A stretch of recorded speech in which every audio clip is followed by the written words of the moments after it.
প্রথম সেমিস্টারে আপনাদের 4টা সাবজেক্ট পড়াবো, 4টা সাবজেক্টের উপরে সেমিস্টার ফাইনাল পরীক্ষা এবং তারপরে আবার 4টা সাবজেক্ট। প্রথম সেমিস্টারের সাবজেক্ট থাকবে আপনার অ্যানাটমি, ফার্মাকোলজি, মেডিসিন আর প্যাথোলজি। তো আমরা অলরেডি অ্যানাটমি আপনাদের পড়াইছি এবং এইভাবে পড়াইতে থাকবো। প্রত্যেকটা লেকচার শেষে আপনাদের কোশ্চেন হবে, কোশ্চেনের অ্যান্সারগুলো আপনার বাসায় করবেন, ঠিক আছে? আর এখানে এসে ক্লাস টেস্ট পরীক্ষা দেবেন এবং কে কতটুকু করতেছেন সেটা আমরা দেখতে পারবো। যে আপনাদের পড়ালেখার ভিতরে আমরা সেগুলো আইডেন্টিফাই করবো, কে কতটুকু করছেন বা করতে পারতেছেন, ঠিক আছে? আর যারা অনলাইনে ক্লাস করে এদের বিষয়টা নতুন, তারপর তো আমাদের কোনো ফিডব্যাক দিতে পারতেছে না, তারা শুধু ক্লাস করে দিতেছে। তাহলে এইভাবে আর কি পড়ালেখাগুলো চালিয়ে যেতে হবে। কোনো কিছু বুঝতে সমস্যা হলে যে কোনো সময় আমাকে বলবেন, আমি চেষ্টা করবো আপনাদেরকে। তাহলে আজকে ফার্মাকোলজির একটা ইম্পর্টেন্ট টপিক ছিল ব্রঙ্কোডাইলেটর। ব্রঙ্কোডাইলেটর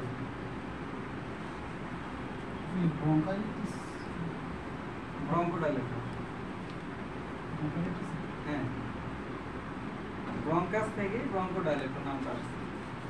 ব্রঙ্কো মানে হচ্ছে কি, ব্রঙ্কিয়াল টি। ব্রঙ্কো মানে হলো ব্রঙ্কিয়াল টি। আমরা অ্যানাটমি ক্লাস অনলাইন ক্লাসে দেখছিলাম ব্রঙ্কিয়াল টি, ঠিক আছে? ডায়ালেটর মানে হলো লার্জ মানে বড় করা, ঠিক আছে? লার্জ বা বড় করা।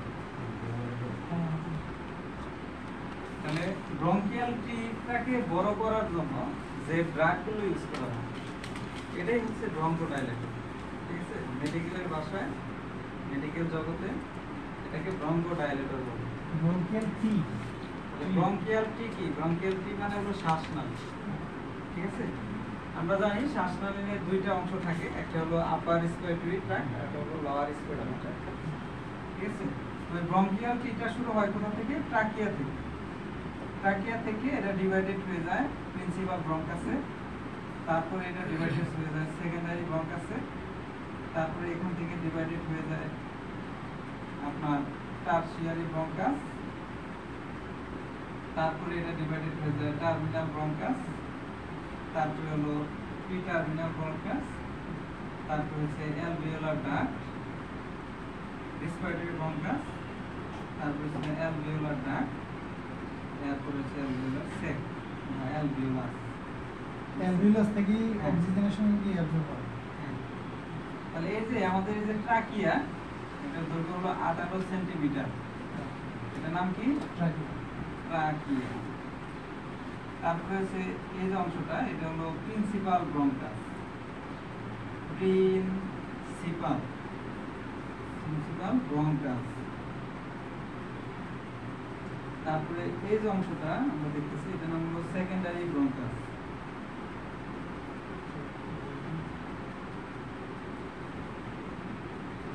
এরপরে যে অংশটা আছে এটার নাম হলো, এটার পরের যে অংশটা এটার নাম হচ্ছে কি? প্রিটার্মিনাল ব্রঙ্কাস। প্রিটার্মিনাল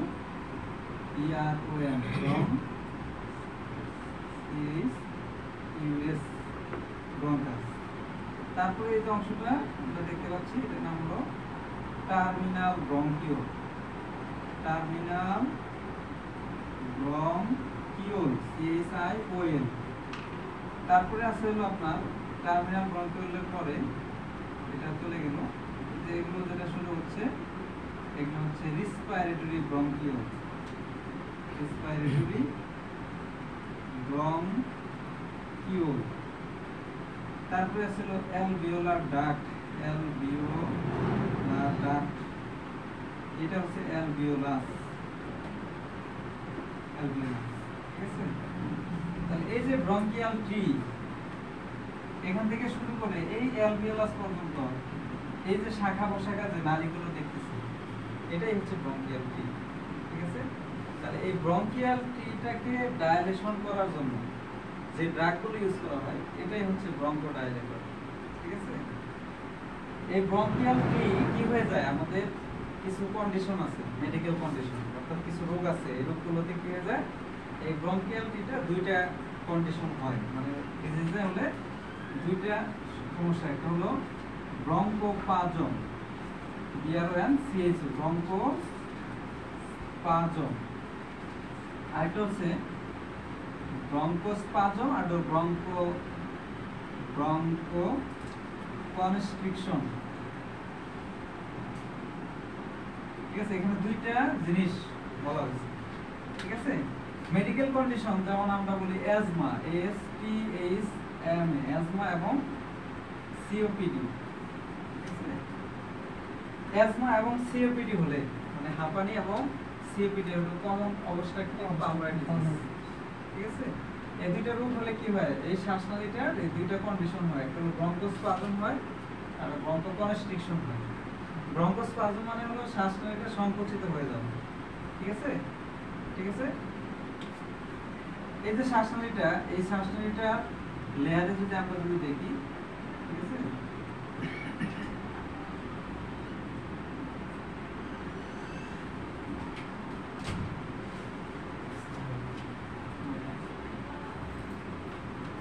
মনে করেন এটা হচ্ছে, এটা একটা লেয়ার, এটা একটা লেয়ার, দুইটা ওয়াল। ঠিক আছে, শ্বাসনালী, এটা হচ্ছে শ্বাসনালীর দুইটা ওয়াল, উপরে এবং নিচে, এবং এইটা হচ্ছে কি লুমেন। ঠিক আছে, বা ছিদ্র। মনে করেন এইটা হচ্ছে ভিতরের এই ছিদ্র, তাহলে তার পাশে কি আছে, দুইটা ওয়াল আছে। এখানে আমাদের কিছু রিসিপ্টর থাকে, একটা হলো বিটা 2 রিসিপ্টর। ঠিক আছে, এখানে কিছু মাসল থাকে, এটাকে মাসকেরিনিক রিসিপ্টর বলা হয়, মাসকেরিনিক রিসিপ্টর বা স্মুথ মাসল থাকে এটার ভিতরে, স্মুথ মাসল। ঠিক আছে, এবং এটার ভিতরে কিছু ইপিথেলিয়াল লাইনিং থাকে। ঠিক আছে, ইপিথেলিয়াল লাইনিং মানে ইপিথেলিয়াল টিস্যু দ্বারা, এখানে এই লাইনিং এর গায়ে ইপিথেলিয়াল টিস্যু থাকে। ঠিক আছে, এই ব্রঙ্কোস্পাজম বা ব্রঙ্কিয়াল টিতে, বুঝতে পারছেন? তো এখন এই যে মাসলটা কি হয়ে যায়, মাসলটা কনস্ট্রিকশন হলে আমাদের এই শ্বাসনালী দিয়ে শ্বাসটা ভিতরে আসে, আবার মাসলটা যখন রিল্যাক্স হয় তখন এই শ্বাসটা বা এই অক্সিজেন, বা আমরা শ্বাস নেওয়ার সময় কি নিই, অক্সিজেন, কার্বন ডাইঅক্সাইড নিই, এটা আবার রিল্যাক্স হওয়ার সাথে সাথে ভিতর থেকে কার্বন ডাইঅক্সাইডটা আবার বাইরে বের হয়ে যায়। অর্থাৎ আমরা যখন অক্সিজেন নেই বা অক্সিজেন ত্যাগ করি, তখন কিন্তু অটোমেটিকলি আমাদের শ্বাসনালী সংকুচিত হয়। এটা একটা নরমাল সংকোচন। ঠিক আছে, প্রতিনিয়ত হচ্ছে, কিন্তু এই সংকোচনের ক্ষমতা যদি বেশি হয়, ঠিক আছে, এটাকে বলি আমরা ব্রঙ্কোস্পাজম। ঠিক আছে, ব্রঙ্কোস্পাজম। আর এটাকে নিয়ন্ত্রণ করে আমাদের নার্ভাস সিস্টেমের দুইটা নার্ভ, একটা হলো সিম্প্যাথেটিক নার্ভ আর হলো অটোনমিক নার্ভ। ঠিক আছে, এটাকে নিয়ন্ত্রণ করে কি সিম্প্যাথেটিক নার্ভাস সিস্টেম, আর একটা হচ্ছে আপনার প্যারা সিম্প্যাথেটিক নার্ভাস সিস্টেম, PNS, আর হলো sympathetic nervous system, sympathetic nervous system. ঠিক আছে, SNS আর হলো PNS, এই দুইটা নার্ভ আমাদের এই কাজগুলোকে নিয়ন্ত্রণ করে। ঠিক আছে, তাহলে মাংসটা স্মুথ মাসল যখন কনস্ট্রিক্টেড হয় তখন এই লুমেনটা সংকুচিত হয়, আবার স্মুথ মাসল যখন রিল্যাক্স হয় তখন এই নালীটা কি হয়ে যায়, প্রসারিত হয়। ঠিক আছে, তাহলে কনস্ট্রিকশন, ঠিক আছে, বলতে আমরা কি বুঝি, নালীটা ছোট হয়ে যাওয়া। নালীটা যখন ছোট হয় তখন এটাকে বলা হয় ব্রঙ্কোস্পাজম। ঠিক আছে, নরমালি আমাদের প্রতিনিয়ত কিন্তু ব্রঙ্কোস্পাজম হয়, কিন্তু এটা যখন এক্সেসিভ লেভেলে হবে, অতিরিক্ত মাত্রায় হবে, তখন সেটাকে বলি আমরা এক্সেসিভ ব্রঙ্কোস্পাজম। আর এক্সেসিভ ব্রঙ্কোস্পাজম হলে আমাদের শ্বাস নিতে কি হবে, কষ্ট হবে। ঠিক আছে, আর ব্রঙ্কোকনস্ট্রিকশন, এটাও কিন্তু শ্বাসনালী সংকুচিত হয়ে যাওয়া, কিন্তু এটা যেমন সরু হয় আবার বড় হয়, ছোট হয় আবার বড় হয়, কিন্তু এটা যখন কনস্ট্রিক্টেড থাকে তখন কিন্তু আর বড় হয় সবসময় কনস্ট্রিক্টেড। ঠিক আছে, সব সময় কি থাকে, কনস্ট্রিক্টেড। তাহলে আমাদের যদি এই লাংয়ের ভিতরে এই দুটো প্যাথোলজি হয়, অ্যাজমা এবং COPD, তখন শ্বাসনালীতে একদিকে ব্রঙ্কোস্পাজমের মাত্রা বাড়ে আর একদিকে কনস্ট্রিক্টেড থাকে। তো এটাকে রিল্যাক্স করার জন্য, অর্থাৎ decrease bronchospasm and increase decrease bronchoconstriction, ঠিক আছে? অর্থাৎ ব্রঙ্কোস্পাজমকে কমানো এবং ব্রঙ্কোকনস্ট্রিকশনটাকে কমানোর জন্য যে এজেন্ট ব্যবহার করা হয় এটাই হচ্ছে ব্রঙ্কোডাইলেটর, ঠিক আছে? তাহলে ব্রঙ্কোডাইলেটরের কাজ কি? ব্রঙ্কোডাইলেটরের কাজ হলো আমাদের শ্বাসনালী কি করা, রিল্যাক্স করা, প্রসারিত করা। আর রিল্যাক্স করলে প্রসারিত করলে কি হয়, আমরা শ্বাস নিতে পারবো ভালো। আমরা হাঁপানিতে, ঠিক আছে, আমরা কি করি, তাদেরকে ইনহেলার দেই, ঠিক আছে না? ইনহেলার দেই, নেবুলাইজেশন করি, ঠিক আছে? হ্যাঁ, আবার ট্যাবলেট খাইতেও দেই। তো যে সকল ট্যাবলেট খাইতে দেই বা যেটা দিয়ে আমরা ইনহেলার করি সেটা নাম হলো কি, সালবিউটামল।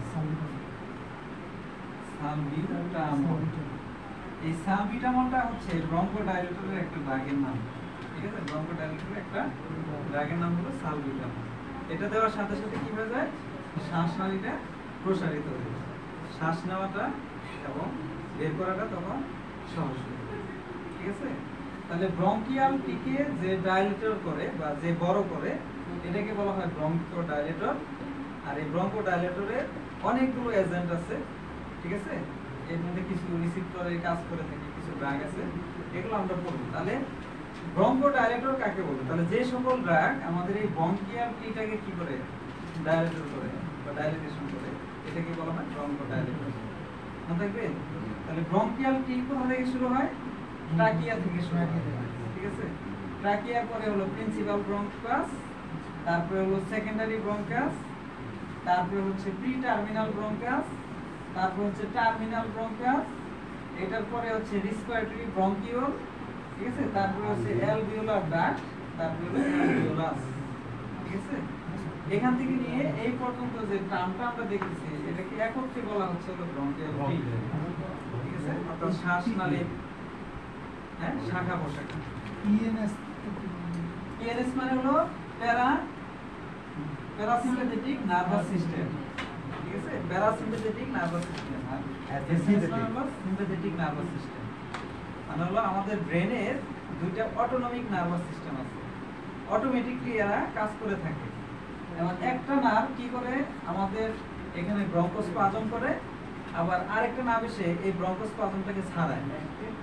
অর্থাৎ একজন আরেকজনের বন্ধু, একজন যেরকম শ্বাস নিতে সহায়তা করে আর একটা শ্বাস ছাড়তে সহায়তা করে। এটা অটোমেটিকলি কার্ডিওভাস্কুলার সিস্টেমের মতো একটা অটোমেটিকলি কাজ করে। নার্ভাস সিস্টেম যখন করব নার্ভ সম্বন্ধে তখন এগুলো আলোচনা করব, ঠিক আছে? তো এতটুকু বুঝছেন কিনা? তাহলে ব্রঙ্কোডাইলেটর কাকে বলে? তাহলে যে সকল ড্রাগ আমাদের ব্রঙ্কিয়ালকে বড় করে, অর্থাৎ শ্বাসকষ্ট, অ্যাজমা এবং সিওপিডিতে ব্যবহার করা হয়, এগুলাই হচ্ছে ব্রঙ্কোডাইলেটর, ঠিক আছে?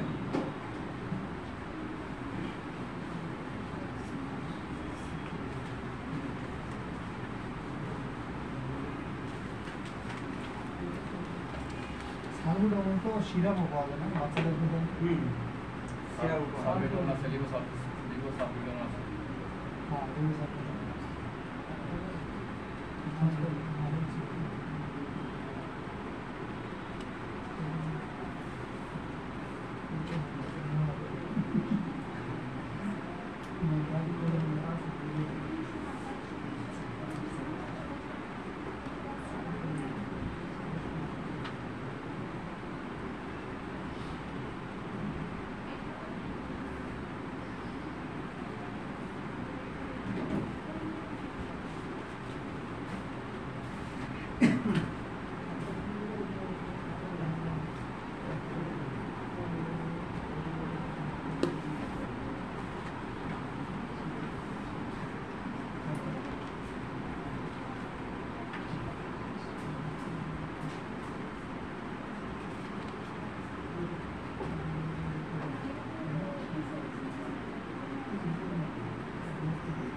এখন এখানে যে ড্রাগগুলো আছে ব্রঙ্কোডাইলেটরের,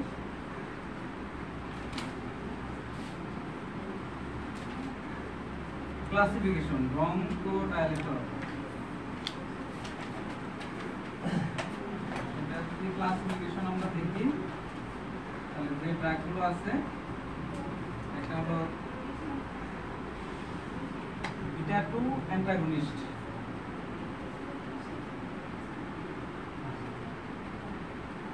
beta 2 antagonist,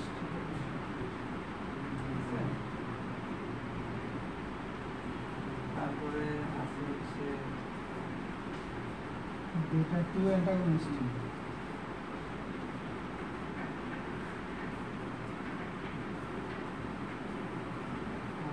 anticholinergic, CHOLINERGIC, anticholinergic drug, anticholinergic drug. আরেকটা আছে হলো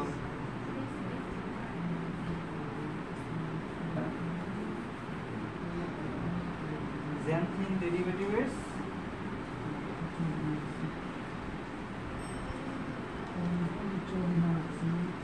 xanthine derivatives, xanthine derivatives, আর এটা আছে হলো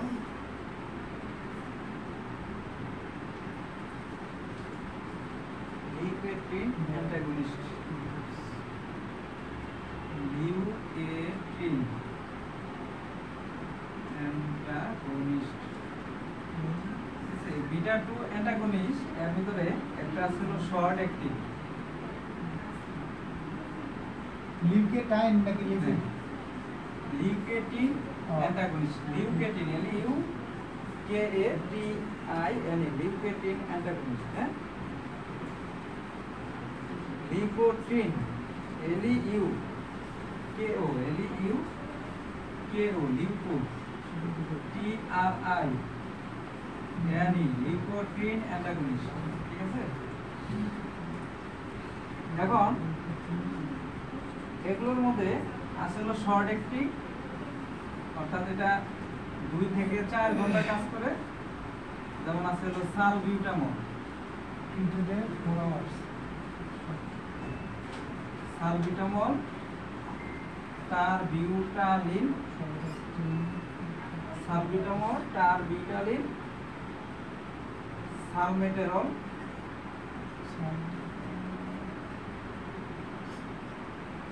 সালমেটেরল, ফরমেটেরল,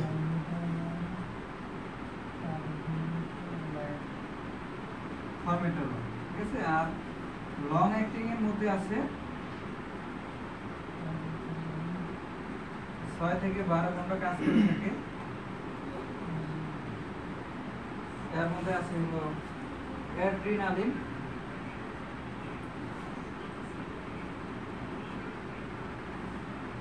ইফিপ্রিন, ইফিপ্রিন, ইফিপ্রিন,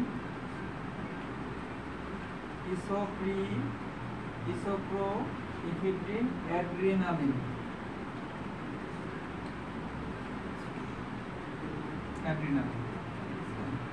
আর অ্যান্টিচোলিনার্জিক ড্রাগের মধ্যে আছে হচ্ছে থিওফাইলিন,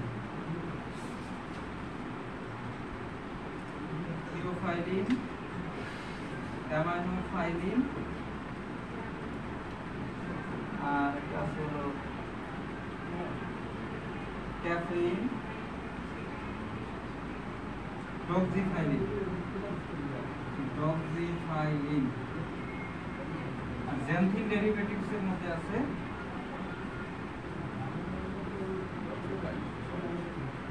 এখানে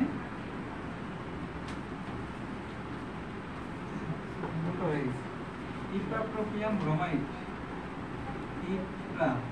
আগে যেগুলো লিখছিলাম ইপ্রাপ্রোপিয়াম ব্রোমাইড, আগে যেগুলো লিখছিলাম এগুলো সব এটার ভিতরে। আচ্ছা, ইপ্রাপ্রোপিয়াম ব্রোমাইড, xanthine derivatives, না অ্যাট্রোপিন,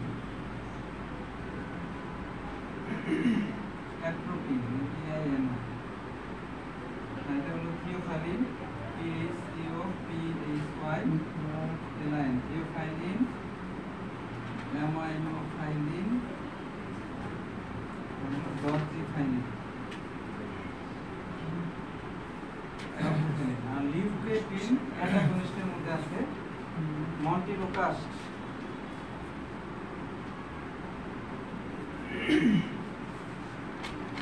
মন্টিনোকাস্ট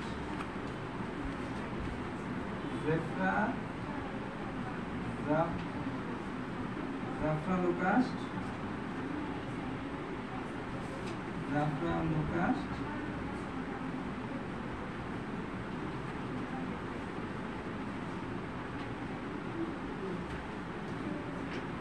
মন্টিনোকাস্ট এবং জাফরানোকাস্ট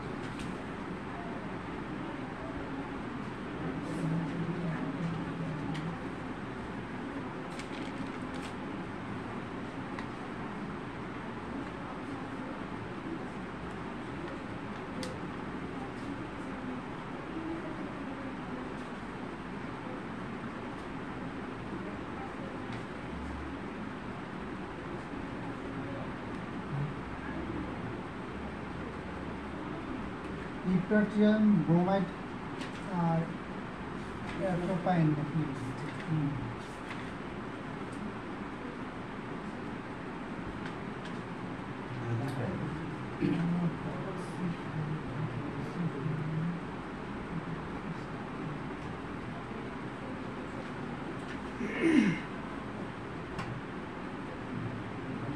এটা এই কটা হচ্ছে বি অ্যান্টাগনিস্টের মধ্যে বি টু বি অ্যান্টাগনিস্টের মধ্যে সব হ্যাঁ এটা ফ্রি অ্যান্টাগনিস্টের মধ্যে শর্ট অ্যাক্টিং এবং লং অ্যাক্টিং আছে ঠিক আছে 4 থেকে 2 থেকে 4 ঘন্টা স্টে করে হাফ লাইফ আর হচ্ছে 6 থেকে 12 ঘন্টা half life।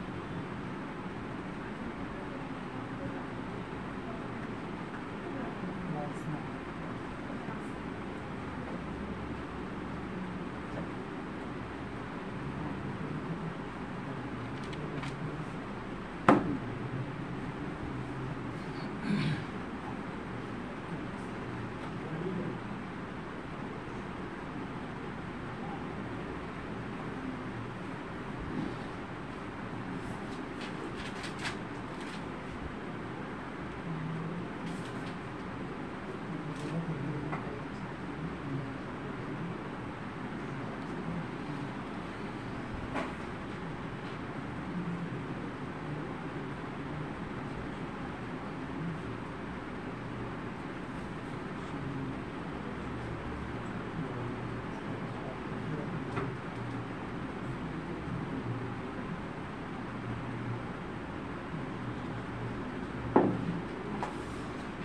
কি এফ অ্যাট্রোপি মিক্স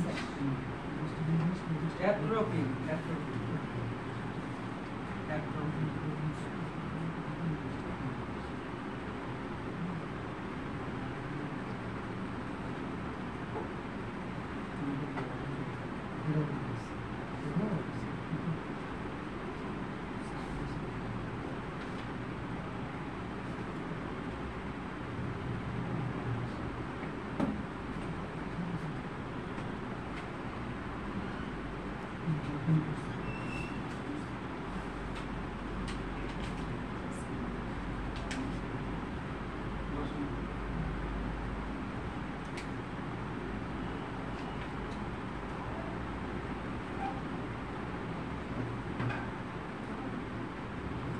ভিডিওটা পজ করে একটু পোস্ট করে রাখেন পজ করে দিন ইয়ে করে দিন না উপরেরটা পজ দিন পজ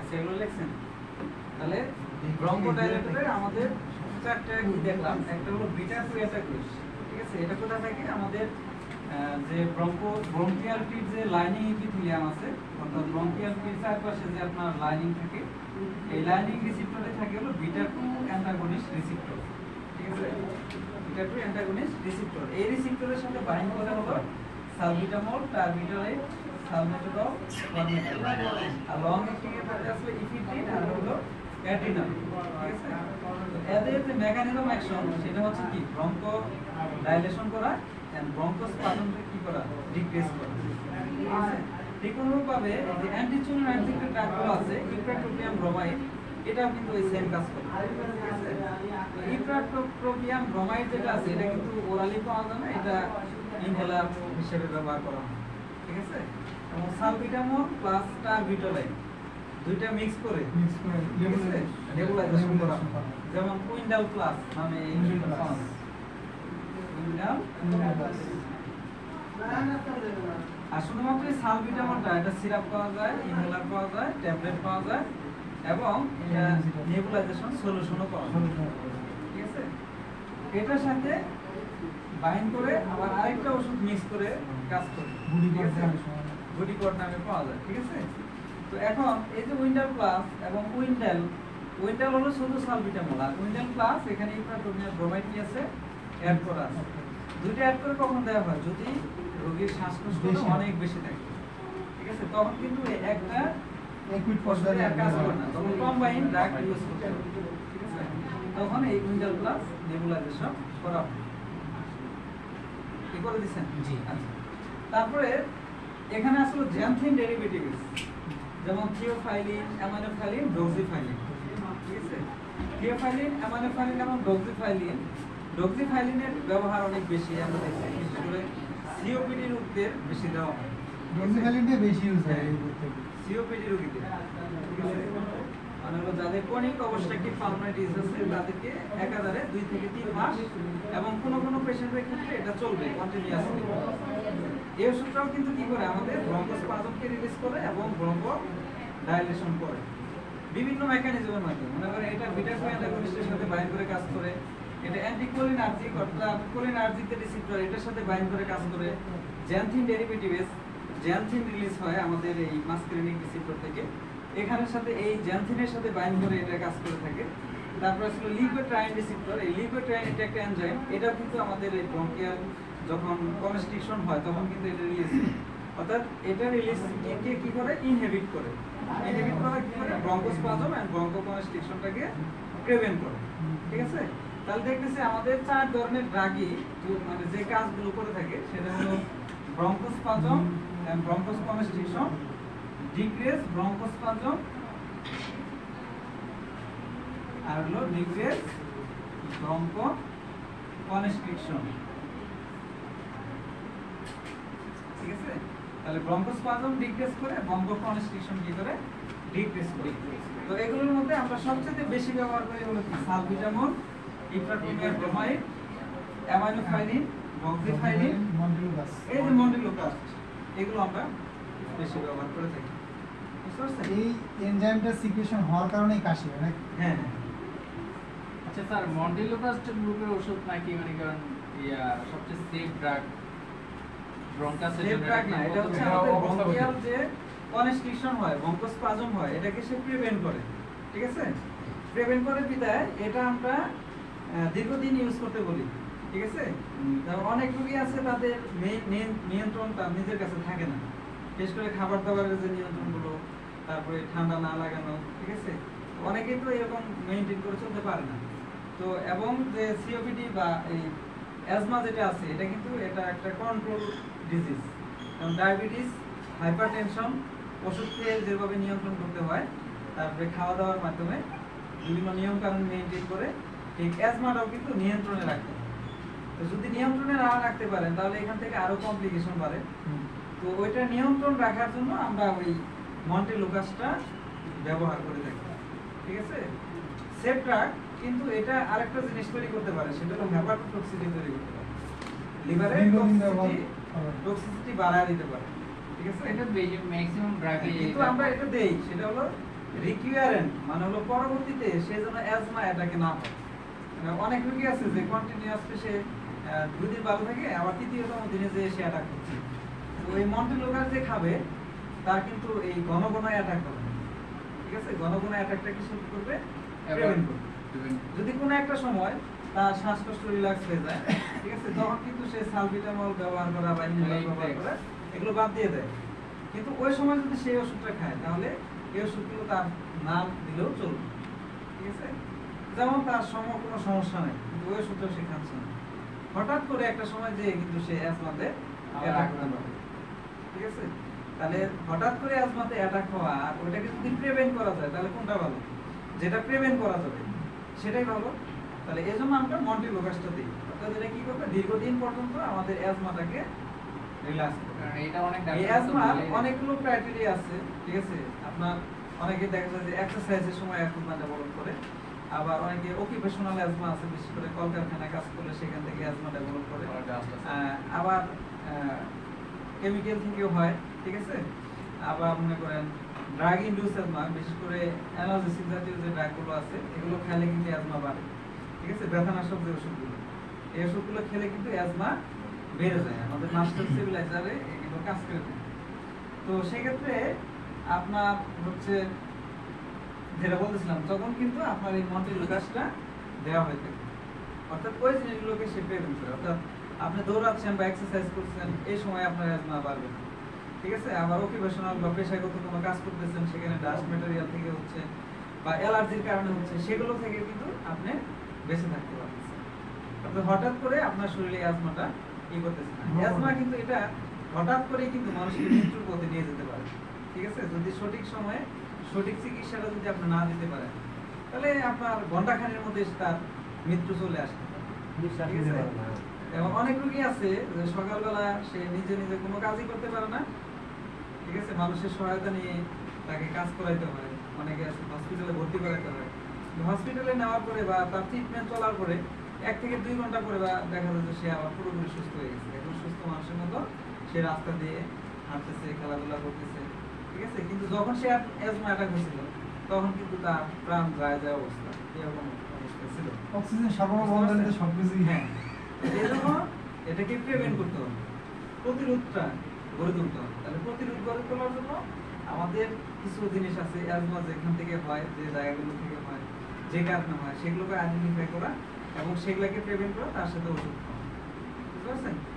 অনুরূপ ওই হাইপারটেনশন এবং ডায়াবেটিস মেলাইটাসের মতো, অর্থাৎ প্রেশার যে কারণগুলো হয় সেগুলোকে আইডেন্টিফাই করা, ওই জিনিসগুলো থেকে অ্যাভয়েড করে চলা, ঠিক আছে? তারপরে প্রেশারের ওষুধ খাওয়া, ডায়াবেটিস যে কারণগুলো হয় সেগুলোকে অ্যাভয়েড করে চলা এবং নিজে কন্ট্রোল রাখা, ডায়েট করা, ঠিক আছে? ডিসিপ্লিন মেনটেন করে চলা, ওষুধ খাওয়া, ঠিক আছে? অ্যাজমাটা হলো সেম, ঠিক আছে? এই রোগগুলো কিন্তু আমাদের শরীরে যদি কারো হয় তার কিন্তু এই রোগগুলো জীবনে ভালো হবে না, ঠিক আছে? মানে এই রোগগুলো তাকে বহন করে বেঁচে থাকতে হবে, বুঝতে পারছেন? তাহলে বহন করে বেঁচে থাকতে হলে আমাদের কি করতে হবে, নিয়ন্ত্রণ রাখতে হবে, কন্ট্রোল রাখতে হবে, ঠিক আছে? কন্ট্রোল রাখার জন্য আমাদের এই ওষুধগুলো ব্যবহার করা হবে। আর ইমিডিয়েটলি যখন অ্যাজমাতে অ্যাটাক হবে তখন কিন্তু আমরা এই ড্রাগগুলো ব্যবহার করব, ঠিক আছে? তাহলে এই যে 4 ধরনের ড্রাগ দেখলাম, এগুলো ছাড়াও কিছু অ্যান্টিহিস্টামিন আছে, ঠিক আছে? যেগুলা কিছুটা আপনার অ্যাজমাটাকে কি করে রিল্যাক্স করে। যেমন এই অ্যান্টিহিস্টামিন গুলোর মধ্যে আছে হলো আপনার কিটোটিফেন, ঠিক আছে? কিটোটিফেন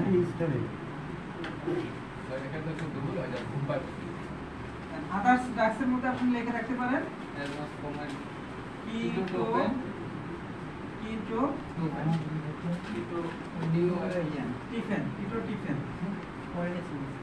কিটোটিফেন, আর এটা হচ্ছে কি এজালাস্টিন,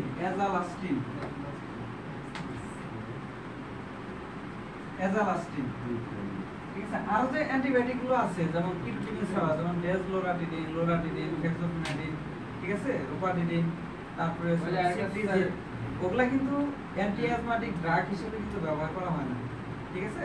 কারণ ওগুলা কিন্তু আপনার ব্রঙ্কোস্পাজমকে মানে কন্ট্রোল করে না। লিভোস্টারের একটা আছে না স্যার, ওইটা কি লেভোসালবিটামল, ঠিক আছে? এই যে সালবিটামল, এই সালবিটামল থেকে লেভোসালবিটামল আসছে, ঠিক আছে?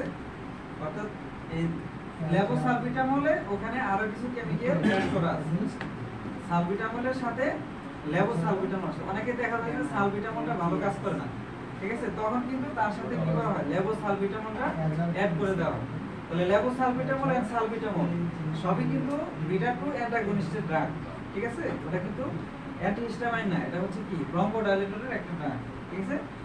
যাদের সালবিটামল খাওয়ার পরেও কাজ করতেছে না তখন কিন্তু তাদেরকে লেভোসালবিটামল দেওয়া হয়। বিশেষ করে শিশুদের ক্ষেত্রে যাদের শ্বাসকষ্ট হয় তখন কিন্তু এই সালবিটামল সিরাপ বাদ দিয়ে লেভোসালবিটামল যে লেভোস্টার সিরাপ আছে এই সিরাপগুলো তাদেরকে দেওয়া হয়, বুঝতে পারছেন? 10 কেজি ওজন থাকলে 1 চামচ করে দিতে হবে। কিটোটিফেন হচ্ছে কি অ্যাজালাস্টিন? হ্যাঁ, কিটোডিফেনের নিচেটা অ্যাজালাস্টিন। অ্যাজালাস্টিন, হ্যাঁ অ্যাজালাস্টিন মানে অ্যান্টিহিস্টামিন হিসেবে আমাদের এই ব্রঙ্কোডাইলেটরে অথবা আমাদের অ্যাজমা বা সিওপিডি হলে তখন অ্যান্টিহিস্টামিন গুলোর মধ্যে সবচেয়ে ভালো কাজ করবে কিটোডিফেন এবং অ্যাজালাস্টিন, ঠিক আছে। যদি তার ঠান্ডা কাশি থাকে, ঠিক আছে, সেক্ষেত্রে আলাদা বিষয়। এই ওষুধগুলো তাদের অ্যালার্জিক যে রিঅ্যাকশন এটাকে কমাবে এবং ব্রঙ্কোস্পাজম এবং ব্রঙ্কোডাইলেটরকে কি করবে, প্রিভেন্ট করবে, বুঝতে পারছেন? ওই ক্ষেত্রে আপনি আপনার ক্ষেত্রে ভালো প্রতিরোধ করে না, ভালো ই করবে না, অ্যান্টিহিস্টামিন হিসেবে কাজ করে। অ্যান্টিহিস্টামিন হিসেবে কাজ করে। চুলকানি, খাওয়াজানি, ঠান্ডা কাশি এগুলোতে কাজ করবে। History যাদের যে অ্যাজমা block আছে তাদের ক্ষেত্রে বেস্ট হলো অ্যান্টিহিস্টামিন ব্যবহার করা কিটোডিফেন, ঠিক আছে। ছোট বাচ্চাদের ক্ষেত্রে বা বয়স্কদের ক্ষেত্রে এই কিটোডিফেন বা অ্যাজালাস্টিন এগুলো ইউজ করা সবচেয়ে ভালো, বুঝতে পারছেন? আচ্ছা, এখন আমরা তাহলে এগুলোর নাম আমাদের মুখস্থ রাখতে হবে। যেমন আপনার কি কি বললাম, ঠিক আছে, বিটা-2 অ্যান্টাগনিস্টের সালবিটামল, টারবিটালাইন, সালমেটেরল, ফরমেটেরল, ইফিনেফ্রিন, অ্যাড্রিনালিন। আর কোলিনার্জিক ডায়াগ্রামের মধ্যে আছে ইপ্রাটোপিয়া ব্রোমাইড, অ্যাট্রোপিন, তারপর আছে হলো জ্যানসিন ডেরিভেটিভসের মধ্যে theophylline, অ্যামাডোফাইলিন and doxofylline. R liquid অ্যান্টাগনিস্টের মধ্যে আছে হলো মন্টেলুকাস, জাফরালুকাস, ঠিক আছে। মন্টেলুকাস, জাফরালুকাস। জাফরালুকাসের কোনো ড্রাগ পাওয়া যায়? হ্যাঁ, জাফরালুকাসের ড্রাগ পাওয়া যায়? পাওয়া যায়। বাংলাদেশে হয়তো বিভিন্ন কোম্পানি আছে যারা তৈরি করে না, মন্টেলুকাসটা বেশি তৈরি করে থাকে, আমরা ঠিক আছে। কিন্তু আপনাদের মনে রাখতে হবে যে মন্টেলুকাস যে কাজ করে জাফরালুকাস এই কাজ করে, লুকাস, বুঝতে পারছেন? লুকাস। এখানে সালবিটামল যে কাজ করে টারবিটামল একই কাজ করে, কিন্তু টারবিটালিনটা কোম্পানি বা তৈরি করে না, বাজারজাত নাই, তো বাজারে এগুলো পাওয়া যায় না, কিন্তু সালবিটামলটা পাওয়া যায়, সালবিটামলটা বেশি ছিল। ঠিক আছে।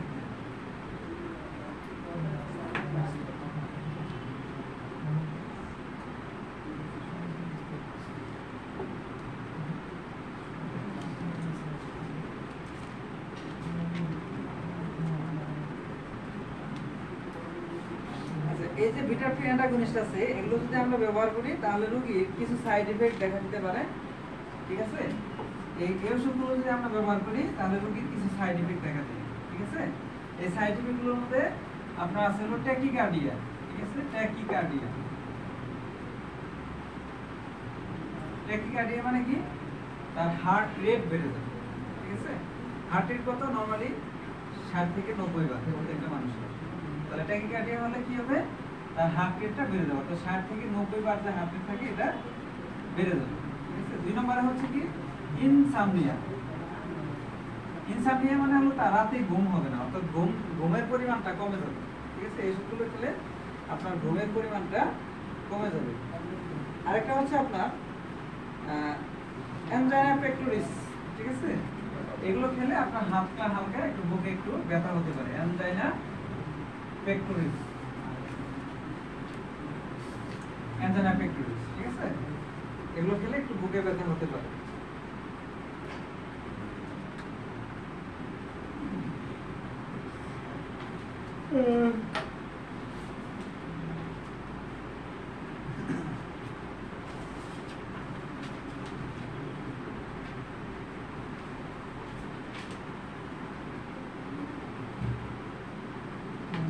এখন আমরা দেখবো হচ্ছে যে সালবিটামল, যে আমরা দেখলাম যে সালবিটামলটা এটা সবচেয়ে বেশি ব্যবহার করা হয়।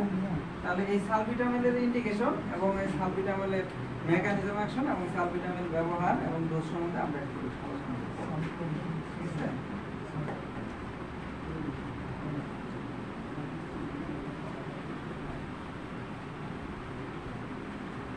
তার আগে আপনি একটু বলেন, পরাগ বলেন, এই যে আপনার এই ওষুধগুলোর নাম বলেন, দেখে দেখে বলেন, উচ্চারণটা দেখেন সবাই। তাহলে কি শর্ট অ্যাক্টিং এর মধ্যে কি আছে, সালবিটামল, টারবিটালাইন, সালমেটেরল, ফলমেটেরল। লং অ্যাক্টিং এর মধ্যে আছে হলো ইফিনেফ্রিন, অ্যাড্রিনালাইন। অ্যান্টিকোলিনার্জিক ড্রাগের মধ্যে আছে হলো ইপ্রাটোপিয়াম ব্রোমাইড, ইপ্রাটোপিয়াম ব্রোমাইড আছে কি অ্যাট্রোপিন। আর জ্যানথিন ডেরিভেটিভস এর মধ্যে থিওফাইলিন, অ্যামাইনোফাইলিন, আর লিকুইড অ্যান্টাগনিস্টের মধ্যে আছে মন্ডেলাস।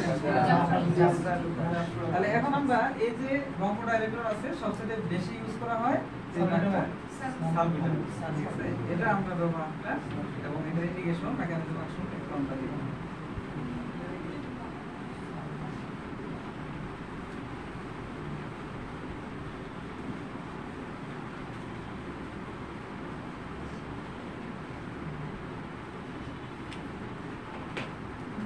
সালবিটামল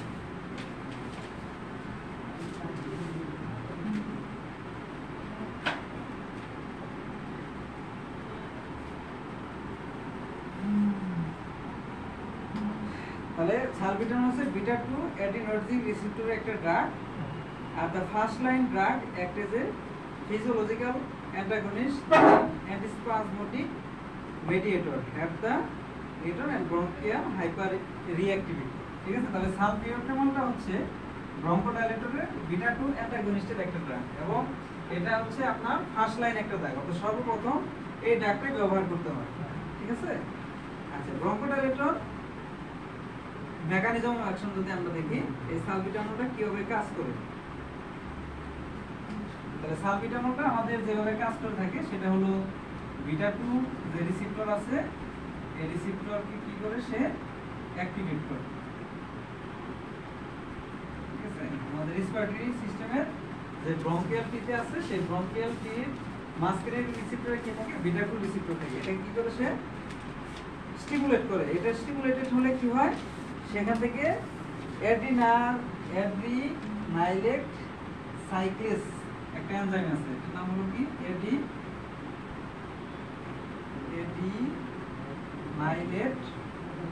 অ্যাডিনাইলেট সাইক্লেস CYCLAS অ্যাডিনাইলেট সাইক্লেস নামে একটা এনজাইম আছে, এটা কি হয় স্টিমুলেটেড হয়। অর্থাৎ সালবিটামল খাওয়ার পরে কি হয় আমাদের বিটা 2 রিসেপ্টর স্টিমুলেটেড হয়।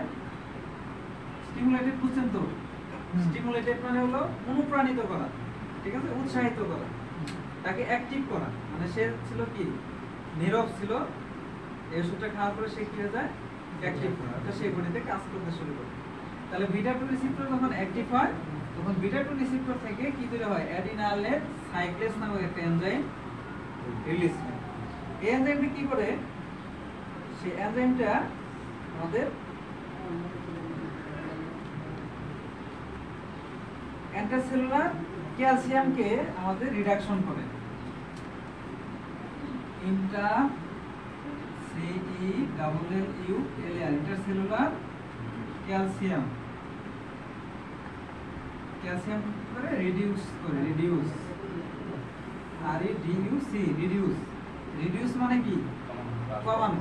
ঠিক আছে, ইন্টারসেলুলার ক্যালসিয়াম অর্থাৎ আমাদের ব্রঙ্কিয়াল টিতে যে মাসলগুলো আছে, মাসলের ভিতরে যে সেলগুলো আছে এই সেলের ভিতরে ক্যালসিয়ামের ঘনত্বটা কমায় দেয়। আমরা জানি ক্যালসিয়ামের কাজ হলো আমাদের ব্লাড ভেসেল বা যে কোনো জিনিসকে কি করে কন্ট্রাক্টেড করা। যত বেশি ক্যালসিয়াম হবে তত বেশি কি হবে আমাদের এইটা কন্ট্রাকশনটা বাড়বে। ঠিক আছে, আমাদের রক্ত চলাচল করতে বা চলাফেরার ক্ষেত্রে আমরা যখন কাজ করি তখন কিন্তু আমাদের কি হয় মাসল কনস্ট্রাকশনে এই ক্যালসিয়ামগুলো কাজ করে থাকে।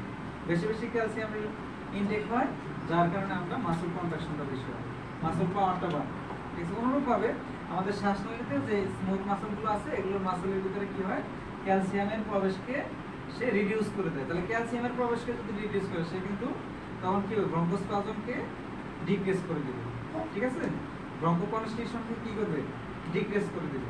তার ফলশ্রুতিতে দেখা যাবে কি তার ব্রঙ্কিয়াল কি ডাইলেশন হবে, তাহলে আর শ্বাস নিতে এবং শ্বাস নিতে তখন আর প্রবলেম হবে না। ঠিক আছে, এখন এটার ফলে কি হবে ব্রঙ্কোডাইলেশন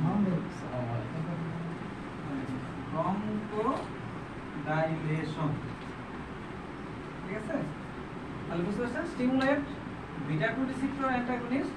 ঠিক আছে, অর্থাৎ সালবিটামল এটা হলো বিটা 2 রিসেপ্টর অ্যান্টাগনিস্ট। সেটা খাওয়ার পরে কি হয় আমাদের মাংসের ভিতরে যে বিটা 2 রিসেপ্টর আছে রেসপিরেটরি ট্র্যাক্টে এটা স্টিমুলেটেড হয়। এটা স্টিমুলেটেড হলে অ্যাডিনাইলেট সাইক্লেস নামক একটা এনজাইম রিলিজ হয়। এই এনজাইমটা আমাদের সেলের ভিতরে ক্যালসিয়ামকে কি করে প্রদান করতে বাধা প্রদান করে, যার কারণে আমাদের ব্রঙ্কিয়ালটিতে এই ব্রঙ্কোকনস্ট্রিকশন বা ব্রঙ্কোস্পাজম হয় না, যার ফলে কি হয় ব্রঙ্কোডাইলেশন হয়। ব্রঙ্কোডাইলেশন কি, সেটা হলো শ্বাসনলীটা কি হয়ে যায় প্রসারিত, প্রসারিত। ঠিক আছে। ডাইলেশন মানে ব্রঙ্ক মানে হলো ব্রঙ্কিয়াল কি, ব্রঙ্কিয়াল কি হবে ডাইলেশন হবে। এভাবে এই ওষুধটা কাজ করে থাকে।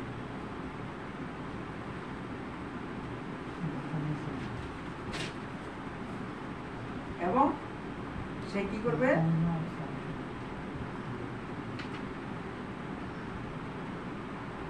এবং সে আরেকটা কাজ করবে, সেটা হলো আমাদের হিস্টামিন যে রিলিজ আছে, এই হিস্টামিন রিলিজকে সে ইনহিবিট করবে।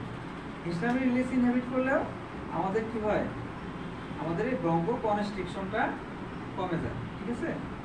এটা আরেকটা মেকানিজম আছে, এটা বুঝলে ওটা বোঝাতে ওটা না, বুঝতে পারছেন।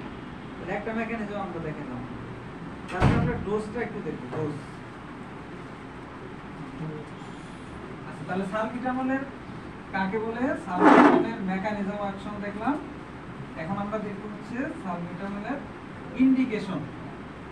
ইন্ডিকেশনের পরে ডোজ। তাহলে ইন্ডিকেশন কি, ইন্ডিকেশন বলতে আমরা কি বলছি, নির্দেশনা।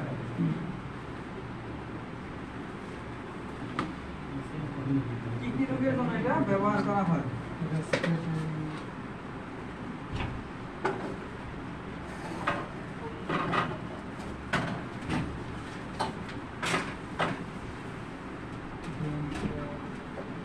কি কি রোগের জন্য এটা ব্যবহার করা হয়? এক নম্বরে হচ্ছে অ্যাজমা, ASMA। দুই নম্বরে হলো COPD। তিন নম্বরে হচ্ছে ব্রেথলেসনেস, শ্বাসকষ্ট, ঠিক আছে। তাহলে অ্যাজমা মানে হলো হাঁপানি, COPD মানে হলো এটা একটা ক্রনিক অবস্ট্রাকটিভ পালমোনারি ডিজিজ, আর ব্রেথলেসনেস মানে হলো দ্রুত শ্বাস নেওয়া, ঘন ঘন শ্বাস নেওয়া। এই সকল ক্ষেত্রে এটা বেশি ব্যবহার করা হয়ে থাকে।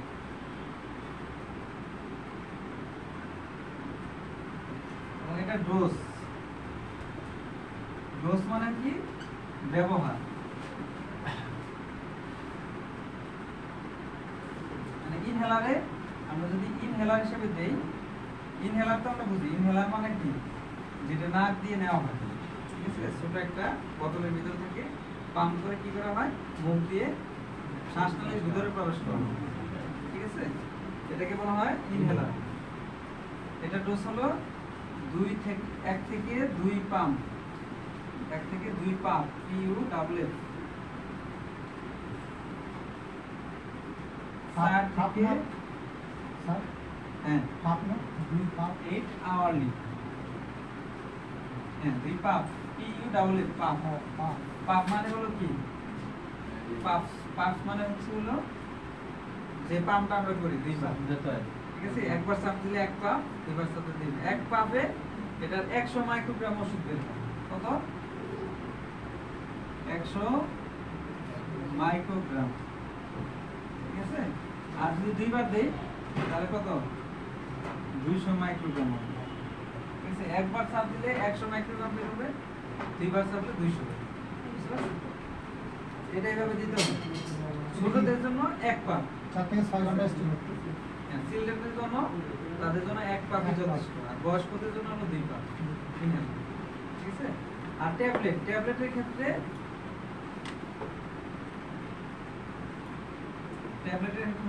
এটা ডোজ হলো 2 থেকে 4 মিলিগ্রাম, অর্থাৎ 2 মিলিগ্রাম করে এটা পাওয়া যায়, ঠিক আছে। 2 থেকে 4 মিলিগ্রাম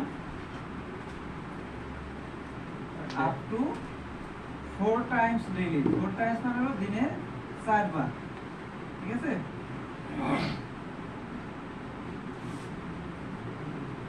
24 ঘন্টায় কয়বার? 4 বার, মানে হলো 6 ঘন্টা পর পর, ঠিক আছে। যদি আমরা ওরালি দেই তাহলে এটা 6 ঘন্টা পর পর দিতে হবে।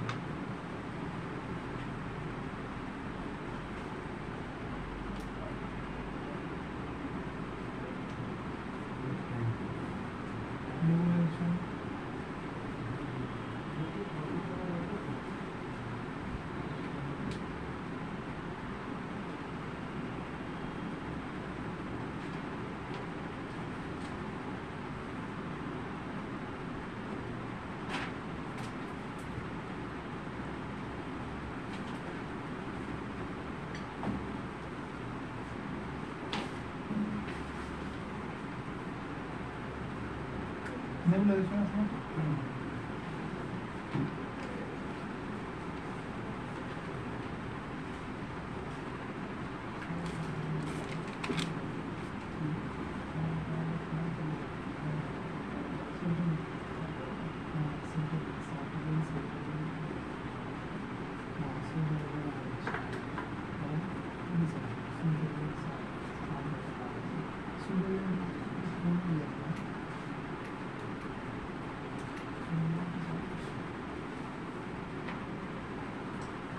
আচ্ছা, তাহলে আপনি ইনহেলার দেখলাম এবং ট্যাবলেট দেখলাম, ঠিক আছে? এখন হলো নেবুলাইজেশন।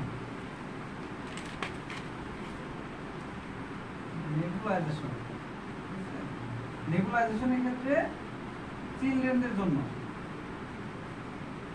ঠিক আছে, চিলড্রেনদের জন্য 1 ml plus 2 ml distilled water 6 hourly দিতে হবে, হ্যাঁ? সোস, SOS সোস, ঠিক আছে? আর অ্যাডাল্টের ক্ষেত্রে এটা হচ্ছে 1 থেকে 2 ml আপনার সলিউশন, তার সাথে 2 ml ডিস্টিল ওয়াটার 6 আওয়ার। বুঝতে পারছেন? আর ছোটদের ক্ষেত্রে আপনি এটা 1 ml নিতে পারেন অথবা 0.5 ml নিতে পারেন, 0.5 ml, ঠিক আছে? মানে 1 ml এর কম, ঠিক আছে? 1 ml এর কম, 1 ml এর কম কত? 0.5 ml, ঠিক আছে? তাহলে 0.5 ml যদি নেন তাহলে সেখানে 1 ml ডিস্টিল ওয়াটার অ্যাড করতে হবে, ঠিক আছে?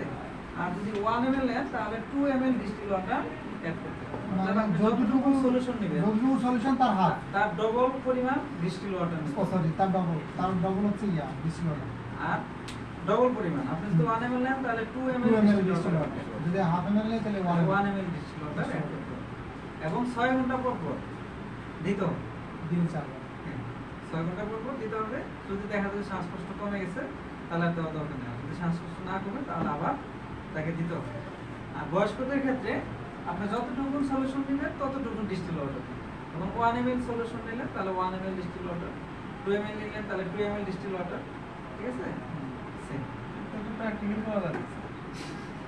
নেবুলাইজেশন তো আমরা করা হয়ে যায়, বেশি আলাদা কোনো তাহলে যখন ঠান্ডা লাগাই আসতে হবে, না না নেবুলাইজার মেশিন এখানে আছে, দেখা দরকার আমাদের আছে করে আজকে দেখবেন না পরে দেখা এটা ভালো আজকে আলোচনা হলো, আজকে দেখি মনে রাখবো আজকে আলোচনা এটা পুশ করে রাখবেন।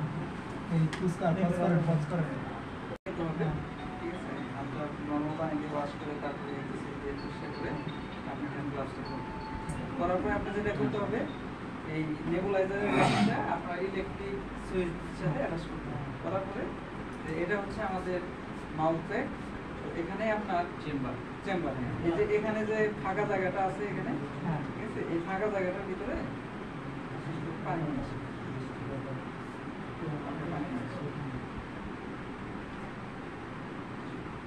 তো আপনার যে নেবুলাইজেশন যে সলিউশনটা, এটা একটা অ্যাম্পুলে পাওয়া যায়, উইন্ডেল প্লাস বা উইন্ডেল নামে এটা পাওয়া যায়। তো এই যে এখানে দেখেন যে এখানে কিন্তু দাগটা আছে 1 ml 2 ml 3 ml, ঠিক আছে? অনেক কত? সময় 1 ml নিচে করে টেবিল দেখেন, সমস্যা সমস্যা নেই। নেই। তাহলে এখানে কি সিরিজের গায়ে কি দাগটা আছে না? হ্যাঁ। 1 ml। আপনি যদি 1 ml নেন তাহলে বাচ্চাদের ক্ষেত্রে 2 ml কি নিতে হবে? ডিস্টিল ওয়াটার, তাহলে টোটাল 3 ml হবে, ঠিক আছে? বয়স্কদের ক্ষেত্রে যদি আপনি 2 ml সলিউশন নেন তাহলে 4 ml কি করতে হবে? পর্যন্ত ডিস্টিল ওয়াটার নিতে হবে। তো যতটুকু আপনি সলিউশন নেবেন ততটুকু আপনাকে ডিস্টিল ওয়াটার নিতে হবে। বাচ্চাদের ক্ষেত্রে ডবল নিতে হবে আর বয়স্কদের ক্ষেত্রে সেমি পরিমাণ নিতে হবে, বয়স্কদের ক্ষেত্রে double। ঠিক আছে? বাচ্চাদের ক্ষেত্রে যদি 1 ml নেন তাহলে 0.5 মিলে 1 ml পাবে। হ্যাঁ, কিন্তু এইভাবে কিন্তু নেওয়া বাচ্চাদের হয়, ক্ষেত্রে বাচ্চাদের ডিস্টিল ক্ষেত্রে ওয়াটারটা একটু আর বেশি দিতে হবে, ঠিক আছে? বড়দের ক্ষেত্রে 1 ml করে দেওয়া হয়। তারপরে আপনি কি করবেন, এই যে চেম্বার আছে এই চেম্বারের ভিতরে এই সলিউশনটা ঢুকাবেন, ঠিক আছে? ঢোকানোর পরে এটা লাগাই দেবেন, ক্যাপ করে লাগানো। আর অবশ্যই স্টেলাইজের লাগানোর পরে এটা দুইটা অপশন আছে, একটা হলো সরাসরি মুখে দেওয়া যায়, হ্যাঁ, মানে এইভাবে, এটা হলো বাচ্চাদের জন্য, বুঝতে পারছেন? এগুলো বাচ্চাদের, আর এটা হলো বয়স্ক। এখানে স্যার এটা ব্যবহার করলো হয় না না করলে এটা এইভাবে এটা এটা দেখা গেলো যদি রোগী অনেক সময় সিরিয়াস অবস্থা থাকে বিছানা থাকে তাই আর সরাসরি এটা এইভাবে ব্যবহার করে দিলে দেওয়ার পরে যে এখানে থাকে এর সাথে লাগানো যে সুতা আছে আমাদের, সুতা অলরেডি লাগানো থাকে এর সাথে লাগানো থাকে। পরে এটা দিয়ে আপনার রোগীর তারপরে যে সুইচটা অন করে এই নাকের ভিতরে দিবেন, তারপরে সুইচটা অন করে দিবেন, ধোঁয়া বের হবে। এখান থেকে ধোঁয়া বের হবে। সুইং সলিউশনটা দিলে ধোঁয়াটা বের হতে হবে। এখানে বের হবে। আর এই হচ্ছে না এই যে সোজা থাকতে হবে। তো রোগীকে বসানো নিয়ম হচ্ছে রোগীকে হেলান দিয়ে বসে সামনের দিকে ঝুঁকায় রাখতে হবে।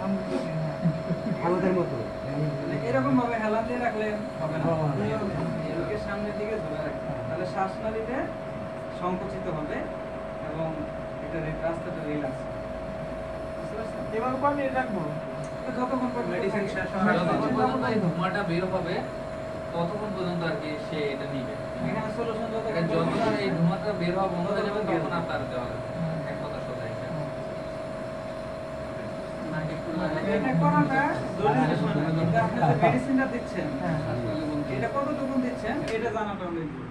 এটা বক্সটা ক্ষেত্রে তো মেইন করতে হবে না, বক্স হ্যাঁ, বিশেষ ক্ষেত্রে সব নরমাল ভাবে যেটা দেওয়া হয় বাচ্চাদের ক্ষেত্রে 0.5 হলো সালবুটামল আর 0.5 দেওয়া হয় মানে যাদের বয়স 1 থেকে 5 বছর তাদের ক্ষেত্রে 0.5 ml দেওয়া হয় হলো সালবিটামল আর প্লাস 0.5 ml দেওয়া হয় ইকুয়াটোপিয়াম ব্রোমাইড, ঠিক আছে, প্লাস এর সাথে নরমাল স্যালাইন 1 ml দিতে হবে হলো নরমাল স্যালাইন। ইপারমেন্ট ব্রোমাইড থেকে আইপ্যাক্স হিসেবে পাওয়া যায়।